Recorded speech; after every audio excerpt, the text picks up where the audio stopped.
আপনার ফোনের storage problem আপনি কোনোভাবেই ঠিক করতে পারছেন না, বুঝতেই পারছেন না অ্যাকচুয়ালি হচ্ছেটা কি। অ্যাপ অনেক ডিলিট করেছেন কিন্তু সঠিকভাবে করেননি বলে প্রবলেম হচ্ছে। আপনি প্লে স্টোর থেকে ক্লিনার অ্যাপ ইনস্টল করেছেন, সেখানেও কাজ হচ্ছে না, দেখিয়ে দিচ্ছে ক্লিন হচ্ছে কিন্তু অ্যাকচুয়ালি কাজ হচ্ছে না। এবং আপনার ফোনের অনেক জাঙ্ক ফাইল রয়েছে, হিডেন ফাইল রয়েছে এবং এমন কিছু বিষয়বস্তু রয়েছে যেগুলোর কারণে আপনার ফোন আপনি শত চেষ্টা করার পরও ল্যাগ হচ্ছে, হ্যাং হচ্ছে এবং আপনি ভালোভাবে স্যাটিসফ্যাকশান পাচ্ছেন না ফোনটাকে ইউজ করে। ফোন কিছু করেননি, তেমন কিছু ছবি ভিডিও নেই, তবুও স্টোরেজ ফুল দেখাচ্ছে, আপনি জাস্ট বিরক্ত। তো এই ভিডিওটা যদি আপনি শেষ পর্যন্ত দেখেন তাহলে আপনার এই প্রবলেম নেক্সট টাইমে আসবে না, এই বিশ্বাস রেখে আপনি ভিডিওটা দেখে নিন পুরো। তো আপনি যেটা করবেন, প্রথমে দেখুন, বুঝে নিতে হবে বিষয়টা কি হচ্ছে। আমরা আমাদের ফোন কেনার পর থেকে শুরু করে আজও পর্যন্ত প্রথম যে পয়েন্টটা বলছি ভালোভাবে বুঝুন। অনেক অ্যাপ ইনস্টল করেছি, অনেক অ্যাপ আনইনস্টল করেছি, কিন্তু সেখানে প্রসেস মেনটেন করিনি, যার ফলে অ্যাপের ভেতরে থাকা, অর্থাৎ যখন আমরা অ্যাপটা ইউজ করতাম, কিছু হিডেন ফাইল যেগুলো ছোট ছোট আকারে একটা বৃহৎ আকার ধারণ করে, কয়েক জিবি পর্যন্ত হতে পারে। এবারে একটা অ্যাপে এই পরিমাণটা একরকম, দুটো অ্যাপ, তিনটে অ্যাপ, এই করতে করতে পরিমাণটা বাড়তে বাড়তে কয়েক জিবিতে পরিণত হয়, আপনি বুঝতেও পারেন না। কাজে আপনি যে কাজটা করবেন, প্রথমে এতে দেখুন, আপনি যখন ফাইল ম্যানেজার বা যে কোনো আপনার ফোনে যে সিস্টেম আছে, এই যে অল ফাইল, এই জায়গাটায় এসে আপনি দেখতে পাবেন হিডেনগুলো তো দেখা যায় না। থ্রি ডট পয়েন্টে ক্লিক করে সেটিংয়ের ভেতরে গেলে ডিসপ্লে হিডেন ফাইল অনেক সময় ক্লিক করলে এখানে শো হয়, কিন্তু আমি বলতে চাইছি এমন কিছু কেস ডেটা থাকে যে ফাইলগুলো আপনি ডিলিট করেছেন কিন্তু হিডেনভাবে রয়েছে, সেগুলো সহজে এখানে দেখতে পাওয়া যায় না। আবার অনেক জাঙ্ক ফাইল, সেগুলো এমনভাবে থাকে, ইনক্রিপ্টেডভাবে থাকে, আপনি হয়তো বুঝতে পারছেন না। কাজে আপনাকে যে কাজটা করতে হবে, দেখুন খেয়াল করে, ধরুন আপনি প্রথমে কি করবেন, আপনার ফোনের সেটিংয়ে যাবেন, সেটিংয়ে যাওয়ার পর স্ক্রল করে নিচের দিকে এসে অ্যাপের ভেতরে যাবেন। অ্যাপের ভেতরে যাওয়ার পর আপনার অ্যাপগুলো যেখানে রয়েছে, ধরুন অ্যাপ ম্যানেজমেন্ট আমার রয়েছে, তারপরে অ্যাপগুলো রয়েছে। এখানে আপনার প্রথম কাজ, নেক্সট টাইমে যখনই আপনি কোনো অ্যাপ ডিলিট করার কথা ভাববেন, আনইনস্টল কথা ভাববেন, সেটা কিভাবে করবেন দেখে নিন। তারপরে আমি ব্যাখ্যা করব কি করে আপনার ফোনের স্টোরেজ ফাঁকা করবেন, স্মুথলি কাজ করবে, ফাস্ট হবে আপনার ফোন। তো প্রথমে আমরা দেখব যে অ্যাপ আনইনস্টল করার সঠিক নিয়ম। তো আমি উদাহরণ হিসেবে কোনো একটা অ্যাপ আমি সিলেক্ট করে নিলাম, ক্লিক করে নিলাম। এবারে যখন আপনি চিন্তাভাবনা করেছেন আনইনস্টল করবেন, তখন আপনাকে প্রথমে যে কাজটা করতে হবে, স্টোরেজ ইউজ, এই জায়গাটা আসতে হবে।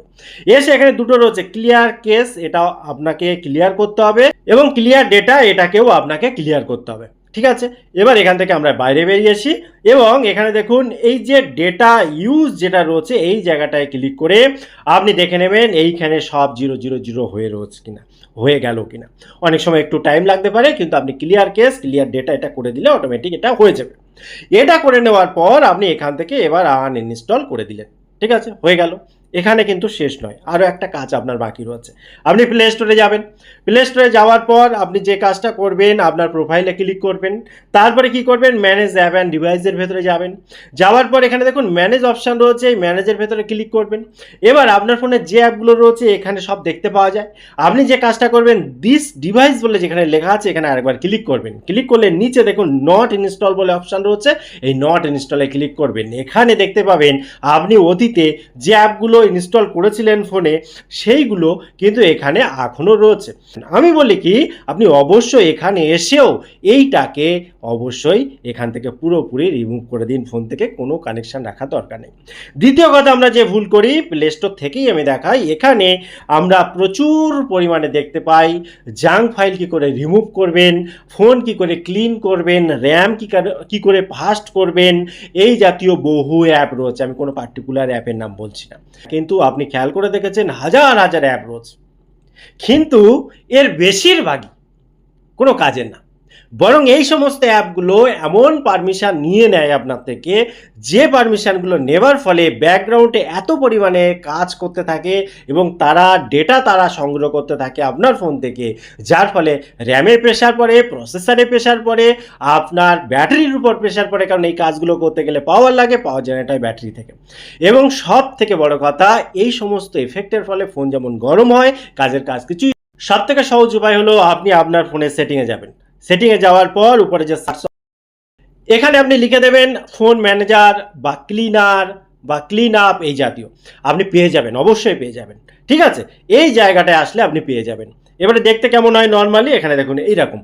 এখানে আসলে আপনি ক্লিন আপ স্টোরেজ পাবেন, ভাইরাস আর রিক্সি কোনো অ্যাপ আছে কিনা সেগুলো দেখতে পাবেন, এই জাতীয়।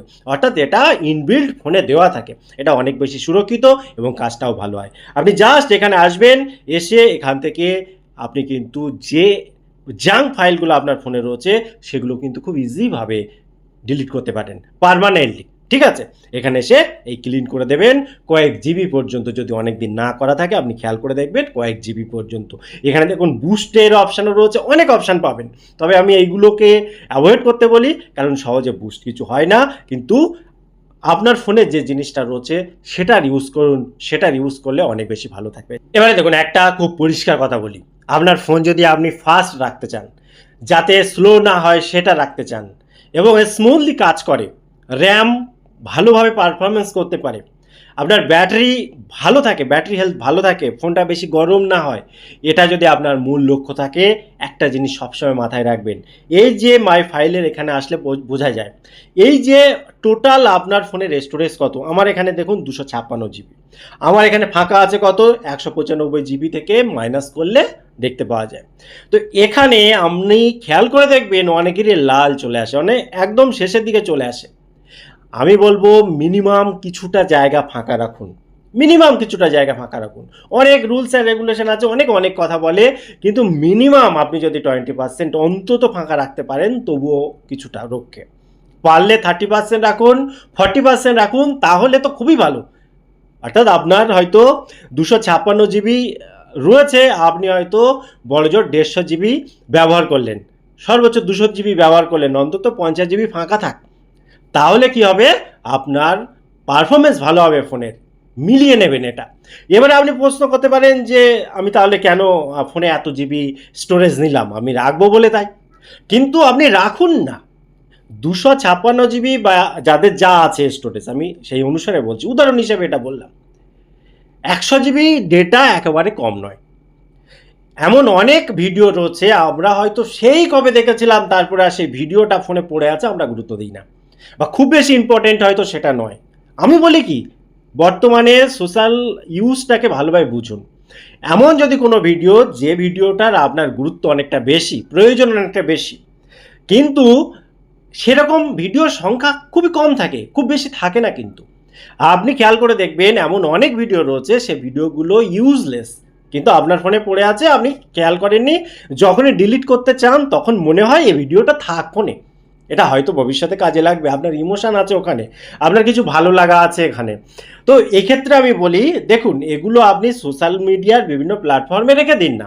সে ফেসবুক হতে পারে, সে গুগল ড্রাইভে হতে পারে, বা এই জাতীয় বিভিন্ন জায়গায় আপনি ওগুলোকে সুরক্ষিত করে রাখুন, সংরক্ষিত করে রাখুন, কোনো ব্যাপার না। ঠিক আছে, কারণ ওই অ্যাকাউন্টগুলো থাকলে আপনার ওই ভিডিওটাও থাকবে, সব থাকবে। এখন তো কোয়ালিটিও মেনটেন হয়, অর্থাৎ অরিজিনাল ফাইলই সেখানে সেভ করে রাখা যায়, সে গুগল ড্রাইভ বলুন, ক্লাউড বলুন, বা অন্য কোনো প্ল্যাটফর্মে। ঠিক আছে, এবারে যেটা সুবিধা, আপনার ফোনটা কিন্তু ফাঁকা হয়ে গেল। এবারে ফোন যত ফাঁকা থাকবে তত সুবিধা। মেন সমস্যা হয় স্টোরেজ যত ভর্তি থাকে তত ল্যাগ হয়, হ্যাং হয়, স্লো হয়, সব হয়, ফোন গরম হয়, ব্যাটারি হিট হয়ে যায়, নষ্ট হয়ে যায়, ইত্যাদি ইত্যাদি। কাজে এই জায়গাটা যাতে ফাঁকা থাকে সেই ব্যবস্থা আপনাকে যেভাবেও করতে হবে। দুটো তিনটে জিনিস আপনাকে বললাম, সেটা হচ্ছে ফোন দেখবেন সবসময় যেন ফাঁকা থাকে প্রচুর জায়গা। দ্বিতীয়ত অ্যাপ আনইনস্টল করার আগে বিষয়টা আপনাকে বললাম, ইউজলেস অ্যাপ রাখারও দরকার নেই। এবং তারপরে যেটা মেন বলবো, প্লে স্টোর ছাড়া যেমন অ্যাপ ইনস্টল করবেন না, এপিকে ফাইল থেকে নিজেকে সুরক্ষিত রাখুন। ঠিক আছে, এবং আপনি যত নর্মাল ইউজ করবেন তত ভালো। ক্লিনার অ্যাপ বা এই জাতীয় অ্যাপ প্লে স্টোর থেকে নেবেন না, কোথা থেকে নেবেন না, আপনার ফোনে যেটা রয়েছে সেটা ইউজ করুন, আপনার ফোন অনেক ভালো থাকবে। টোটাল ইনফরমেশন কেমন লাগলো অবশ্যই কমেন্ট করতে ভুলবেন না। আবার দেখা হয় পরবর্তী ভিডিওতে, ততক্ষণ ভালো থাকুন, সুস্থ থাকুন, বাই বাই।